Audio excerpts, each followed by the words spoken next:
Hi David, good to see you. How are you? You keeping well there in Dublin? Hello, Brendan. Yeah, nice to Uh, talk to you. yeah. The book is getting great reaction here, David, where people are asking about it and they're looking forward to it coming out in November. And the committee are hard working and everything on it. But we just said we'd have a kind of a chat in relation to the book and maybe tell me what brought you to write the book in the first place?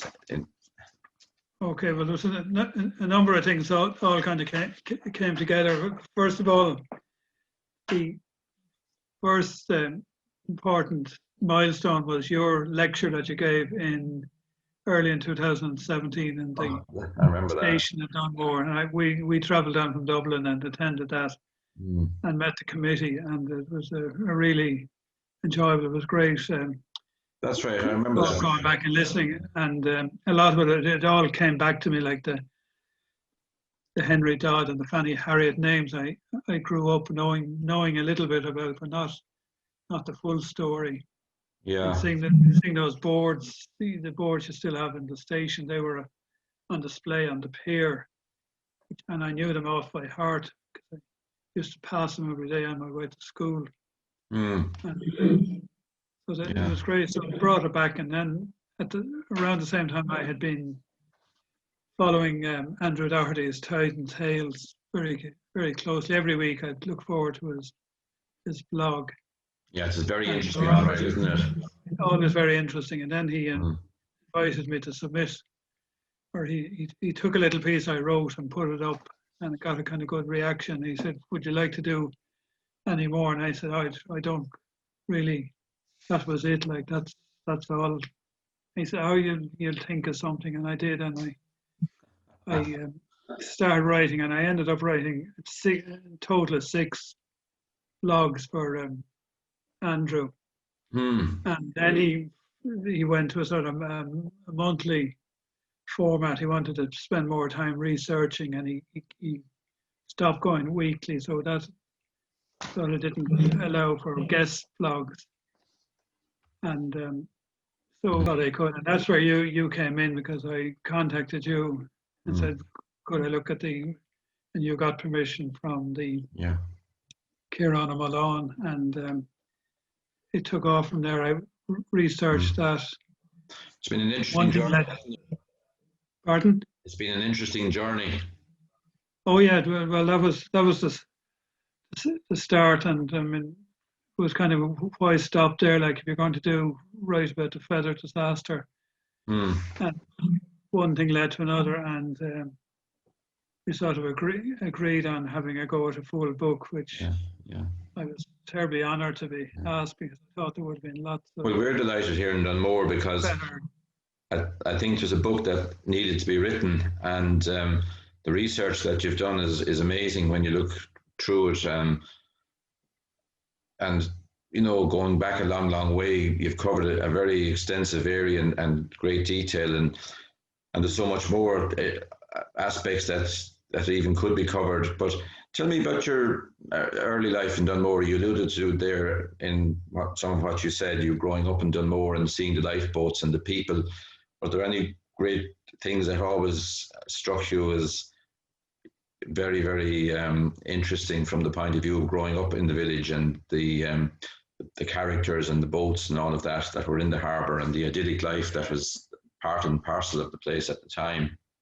Yeah, it was Dunmore just in those 1950s was just I mean, it's still a wonderful place. It was a particularly terrific place to grow up. Like it was amazing. You had sailing and boats all during the summer, and then in the winter you had the fishing. So there was always something going on, and it changed. It was quite different summer to winter. I liked both times. But summer was particularly because I had from an early age. I had my own little rowing boat. Your dad built boats, didn't he? He did. He didn't build. Well, he did. That particular one that I had was one that somebody gave it to him. It had the bow had split open. Okay. It was about 40 years or so, maybe longer. Yeah. Yeah. It was in the water, Mm, and somebody said like you're kind of mad. That boat it should yeah. be. I think And the regatta was a great highlight of the year in Dunmore, wasn't it? that was the big day. It was just hard to explain what a big day it was in the calendar of Dunmore every year. That and the sports day, but the regatta was the really big one. Like look forward to it all summer, and then sometimes it was bad weather and it was put off, but it was always held, and it was just a wonderful day. Mm. And your mum and dad used to heavily participate in the regatta. Your mum used to collect for the lifeboats and the Arnalai at the time. She had a collection box, and she'd be sort of in our porch, and as people passed, she'd collar them. Yeah. And I thought it was on the regatta committee, and they all stood out and at the end of the island behind the barrier. They all looked very important. Yeah. I've seen the photographs, and it always drew great crowds.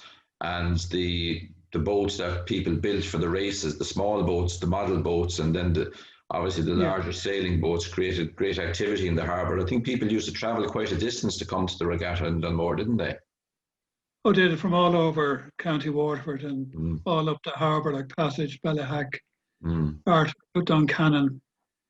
People would come, and people in from Dunmore would go to their regattas. Even though they weren't as probably they were dying out a little bit, but the Dunmore one kept going until the mid-60s. Yeah, and then in the winter you had the great herring fisheries. That started in the middle 1950s, and it was just amazing, like the activity and all the. And I used to go into the Kipper house with your grandfather, as it happened. Oh, right. Yeah. He was himself and Robbie McNamara, or Bertie's dad. Yes, I remember hearing that. Absolute experts in kippering, and they were called on to help out and give their expertise that they had learned a skill in the Isle of Man. That's right. They travelled to quite a bit different places on the fishery for the kippering. And do you remember the boats, all the different boats that used to come there? Many of the names were quite different to what boats would be now, and all of that, weren't they? Yeah, different well, they all the Dunmore boats had their particular spot on the quay. The Lydia Ann, that was Billy Robin Power's boat, or Ned Power had it previously, and then Billy took it over when Ned bought a bigger, the Undaunted, and the Whittles had the Agnes Palmer. Oh yeah, and the lifeboats, David. You had the Annie Blanche Smith, and previous to that the CNS. That was a little bit before my time. All the years I lived in Dunmore, there was only one lifeboat, and that was the Annie Blanche Smith. Yeah, quite a famous boat. It was there when I arrived, and it was still there when I left. Paddy Billy Power was the coxswain for most of that time. He was quite decorated, wasn't he? Well, four times he went to London, and the stories told are they're legendary. I think some of them. Yeah, he came back with all the tales of his time in London. Yeah. And was there any of the lifeboat rescues that stood out for you in particular at the top from the time in Dunmore and of the Annie Blanche Smith in the research of the book? Well, one I'd remember really well was the Merchant Vanguard in June 1956, because you don't sort of associate bad weather with June, but it was shocking storms, and the Milford trawlers were sort of making for the harbour, and that one went on the rocks near the hook, near Loftus Hall. The lifeboat went out in the middle of the night, and your grandfather would have been on the crew. And it was sort of a makeshift crew, because I think Paddy Billy and Mr. Pitt, Arthur Westcott, I think had gone to Crosshaven to get a relief lifeboat. So the crew was sort of a scratch one. I don't know who was them. It would be in the book. They took off the crew, and then they went back, I think, to try and get some personal possessions. But that's all that story is in Oh, the that's, book. That one yeah, there's sticks some out. very interesting record in the book. Obviously, as we were saying earlier, going back into the 1800s, and the ships, the amount of ships that were lost off the coast here is phenomenal. The storm of 1862, I think you list 10 or 14 ships that were lost between Craden here and down west. The book itself, have you enjoyed researching for the book, and what interested you most in that research? Gosh, everything about it has been terrific. The little nuggets you pick up, like just to go back to that one of 1862. Originally, we write in the book, we wrote this was the storm in 1862. He said it may have given rise to the need for a lifeboat. And, Philly Dunne, a man from Brownstown, actually then found a letter in the paper specifically stating that, which was a great little piece of information. And we have the letter in the book. Yeah, it's so great it's to be for bringing Richard all Paul. these. Oh, sorry to interrupt you, David. It's great to be bringing all these pieces together that have been largely forgotten. And when you bring them together in a book form, it makes it really interesting reading, and it's a tremendous record for Dunmore. But yeah, the research must have been quite extensive. You were in the National Libraries researching, and you visited Poole, and you did quite a lot of work, background work. Yeah, Poole was the sort of icing on the cake, as you know, because you came along with me, and we. It was wonderful to see this box and Poole of Dunmore photographs.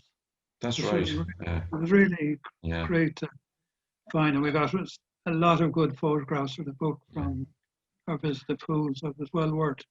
And it was very interesting with the archivist there when she brought out the books to us that were over 100 years old that hadn't been opened, and we were reading the handwritten notes in relation to the Dunmore boats, and it made some very interesting reading. And they were very helpful there, actually, in terms of the support for the book. And very good, the follow up has been excellent. Anything, any piece of information, they do. They're really work hard to get it for you, and if they can't, And it must have been very interesting in terms of when you research. You mentioned Mr. Westcott Pitt there. I think you mentioned one time that did you say he landed his airplane on the Duncannon beach to collect the boxes? That's right. Yeah. Quite a unique thing to do. I read that, but I haven't been able to kind of verify. Get sort of specific photographs or a mention in the book, but I do know he used to fly across and land on the strand in Duncannon, which I think nowadays with health and safety, I don't think it happened. And he used his airplane in part of searches as well on occasions, didn't he? That's right. He flew out and was able to see, go to the hook and so forth. It was an interesting person.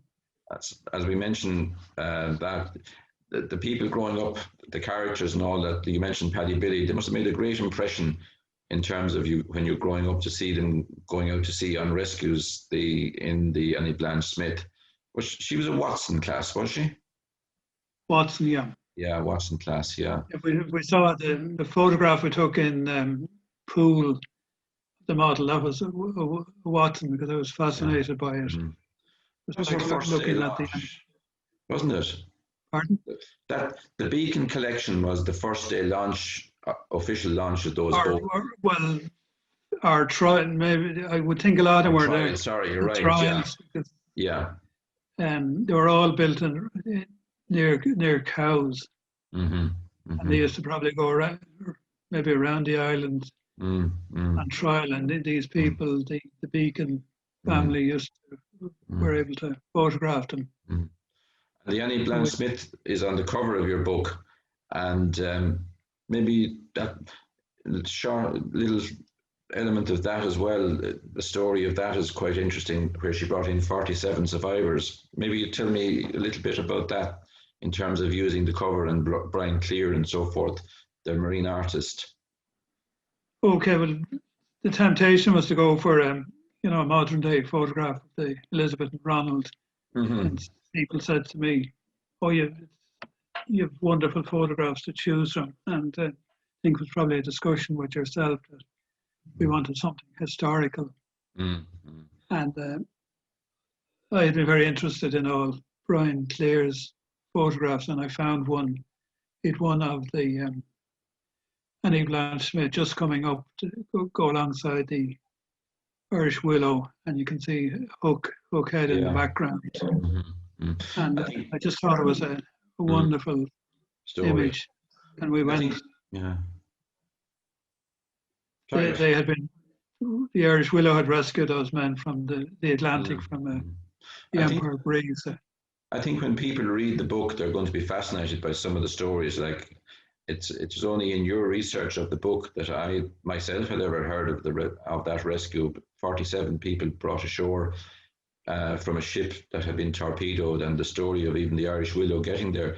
So maybe we leave that story for them when they read the book, and because it's very very interesting. And we got that among others. It's very. And Andrew Doherty had written about it, so Andrew was very kind during the book. He allowed us transcribe some of his writing. So the particular. That's right. I saw that. Yeah. It's Andrew's. He did a number of the other rescues. He allowed us use his text because they were very well written and factual, and there was no point going off and rewriting again. And you mentioned Paddy Billy, and then you had various people. It's Stephen Whittle and John Welsh. Stephen came after. Well, he was a crew member with Paddy Billy, but Paddy Billy retired in 1966, along with Dick Murphy. And Stephen had a great rescue in terms of the Glen Malure off the hook. Yeah, that was funny. I had actually involved as well. I was living in Dublin now at that time, but I remember reading extensively about it and kind of knowing all about it and being very interested, and great admiration for the crew. So would have Jofi was only, I think, about 17 or 18. He may have been only. That's right. Yeah. And the poor chap that was drowned, he actually knew him quite well, so it was very. That's right. He was met him a short time before that, hadn't he? Yeah. Yeah. I think Stephen described it as one of the worst nights that he had seen off Dunmore. That's right. Yeah. And then following on, then John followed on. John Welsh followed on from Stephen, and John was a very great contributor as well in terms of the lifeboats. In terms of the one of the longest serving coxes, I would think. Really, yeah. 75 to 96. Yeah. Then Walter came for just about a year. And followed then by Jofi was next. Jofi, then Michael Griffin. Michael Griffin. And then you have Roy Abrahamson at the moment. Tell me, can I ask you, the book is currently in the design stage, and I have seen some of the first design and the first chapters are in the basic design.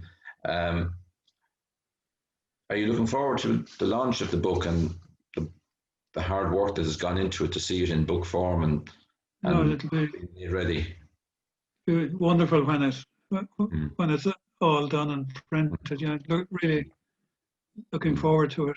And I think from what we've seen so far, the first part typeset, it looks as if it's going to be really a very fine book. Yeah. And it's good to see a local company being involved in it in DVF print. That's right. Everything is very inclusive operation. Yeah, and the book is scheduled to be available in November, and we're getting a huge amount of interest both here in Ireland, the US, Canada, Netherlands, UK. So it's tremendous to see where it's going, and we're really looking forward to it being published. and available. And a lot of people are asking about the book and very interested in it, because we're quite aware that it's the first time something like this has been written in relation to the lifeboats here in Dunmore.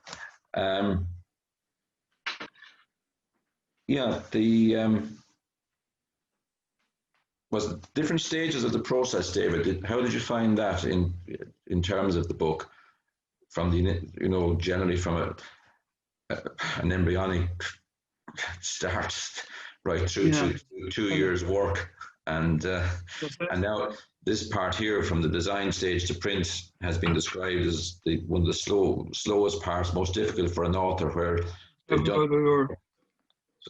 Talk to me about that. How did you find the process overall? Okay, well, I'd never, apart from writing a few short articles and doing a little bit of editing of a small annual, so I'd never written a book, so I didn't have how do you start? I actually started in the middle of the book. I had done the research for the feather disaster in 1914, so I immediately started writing that. So I wrote that period, and then I think I went back a bit, but the very start of the book didn't happen until quite a while. And then I wrote it, and I showed it to Dr. Pat McCarthy, who's a water writer living here in Dublin, and he cast a kind of critical eye over it and came up with a number of suggestions. So the book that started the book is quite different than what I had envisaged when I first started writing it. I think we got it right. No, I think you have. It's fantastic. I can tell people now that it's really fantastic book, and one of the major things that is there, that all the proceeds are going to the local branch of the RNLI. You've done 2 years work with there's no charge in terms of that, and you've done a tremendous, I think, gift to the community here. Well, as I say, this book will be on shelves and will be a record for a long, long time in terms of the history of the village and the maritime history in particular, given how things, how the country changes and all of that. It preserves the memory of those people that went before and what they did, and the rough storms and the calm days and all of those things. But it's important that their names and their memory are retained in the community. But the process was a long and hard one, David. 2 years work, a lot of work. About 2 years. We started just after Halloween in 2018. First thing I did, I got my hands on as many other lifeboat books as as I could. Yeah. And so I saw how they were written. They're all written different ways. And probably John Power's Kilmore lifeboat book was the one that appealed to me most, and I kind of followed the format. He wrote it in sort of stories, and that's the format I kind of tried to adopt. They're all great books. So it was a pleasure writing it. I say that, yeah. Give something back to the village. Yeah. And I'd say when you look at you have Brendan Power's book then on Over and Feathered, and as you mentioned the Kilmore book, and then you've Andrew Doherty's blogs, all that contributes to the maritime history of the area, because there's a vast and interesting history in the area. You've got tremendous support from people in terms of great generosity, in terms of photographs and stories and knowledge and help and everything. Can you tell me a little bit about that? Yeah. Well, the response was wonderful. If you recall, there was a Facebook posting looking for old photographs, and we just got a wonderful response, and it sparked off people coming forward, not only with photographs, but in information and snippets, and one thing led to another, and then we met a lot of interesting people along the way. Now, unfortunately, with COVID, I couldn't come to Dunmore in person. Yeah, that was a great pity because you were traveling up and down quite a bit, and you were meeting people, and as you say, they were very generous in their approach. I think the goodwill Yeah. towards the lifeboat is tremendous here in the whole area, and like they came forward, It as you was, say, yeah, it with was wonderful. stories and photographs, and amazing in some of the older photographs. I mean, I think there was one there that had been in the box for maybe 60 years or something, and was found again and taken out to be included in the book, and how people had the stories. Many people of the older generation had the stories of the photographs, which was great, and knew the people in them, which was a tremendous help, you know. Okay, well, there's one that I think the one you might be talking about is the certificate to Sergeant Sutcliffe in 1888, That's right. Yeah, yeah. and it was found in the rectory in 1983 when it was sold and it was bought privately. That's right. Lee And Fitzgerald found it in the rectory and donated it. Now it wasn't in great condition. I think it was in when he found it that mildew and etc. But it was a great thing to have going back that far again. And then we have the certificate of Walter Power that was involved in the now in the rescue in Feathered, of Mexico, yeah, off the yeah, Cape, and those things are quite unique. And then there was also many sponsors, and people have sponsored the book in a tremendous way. it's been just amazing the generosity in this, Mm. particularly like things are difficult for Many business at the people, moment, and they've business, been yeah. really just tremendous, Mm, really mm, mm, mm. I so think people are pleasing. conscious that by doing this, they're making a tangible contribution to what the lifeboats are, a voluntary service in the service of others and saving life. And whether it's on a mundane job or whether it's on a major night where you've got storms and so forth, it's the same. It's the same thing. Just people's pure generosity to see that it's carried through. Um, the name Dauntless Courage, David. How did you come about Okay, that for the book? okay. Well, there was a rescue, or it was funny, it wasn't really a rescue because the CNS in the 1930s set off looking for a ship called the Baron Graham, and it happened they didn't find it, but there was a really bad storm, Mm, and they were 12 hours, I think, at sea, and they got back, and people even thought they mightn't even get back, but they did, and mm, the order from the Waterford Standard, I think it would have been the yeah. proprietor called David Boyd, Mm, mm. wrote the story in the following week's paper, and he said, "These men have dauntless courage," Interesting. Yeah. and it Yeah. just struck me. That's a Yeah. wonderful. So up to then, I'd been searching for a name for the book, and Mm-hmm. Mm-hmm. looking at English lifeboat books, see could we sort of Yeah. Finally. snaffle a name or Yeah. I think I remember you telling me about that people gathered on mention it. Shanoon. They gathered on Shanoon and they couldn't see the boat quite a lot of the time as she went out. That she was Yeah, the waves were so steep that she and there was between the troughs that they bets. couldn't see her People were quite. taking bets that you wouldn't make it. Yeah. I believe. Yeah. Tough time. Tough time. Yeah. But so look, we're really looking forward to the publication of the book, and we're on schedule, I believe, from the printers for November, and we've quite. Can't wait. No, no, that's the truth. That's true, and I can tell you from looking at the first template designs, it's going to be a very, very interesting book with many interesting pictures and photographs, and a good legacy that you've given to Dunmore in terms of what the work you've done and how it's written and all of that. It's been a pleasure, and I'm delighted to be able to put something back into the village and the lifeboat. Great. People that get up in the middle of the night and go out in all sorts of weather. It's easy to sit at a laptop and type. It's there. I think sometimes it's easier people to who get up in the middle of the night. It's like go. they're the real heroes. Well, look, David, it's been a pleasure chatting to you about the book, and we'll take it from there. Thank you very much, David. Okay, Brandon, thank you. Thanks for everything, all your support, and all the wonderful committee you put together to promote the book. Yeah, we have a great committee, very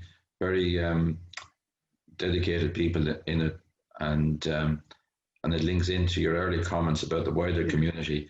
It's a reflection of the wider community, and the work that they're putting in is tremendous, and they're bringing that part of the book. You've done the work all on the authorship of the book and the writing and researching and the back and forward between libraries and museums and all of that, and the committee are the element of the book in terms of raising the funds to have it printed, and it's been very important that we were able to raise those funds, and all beyond the funds raised will be going to the local fundraising group, and the sale of all proceeds from the sale of the book will be going to the local fundraising of the lifeboat here.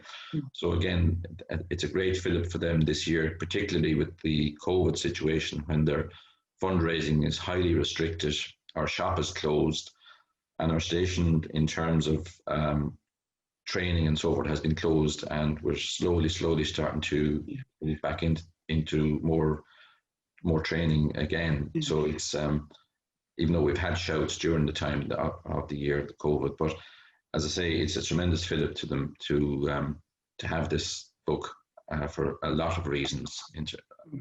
Also. Okay, David, thank you very much for that.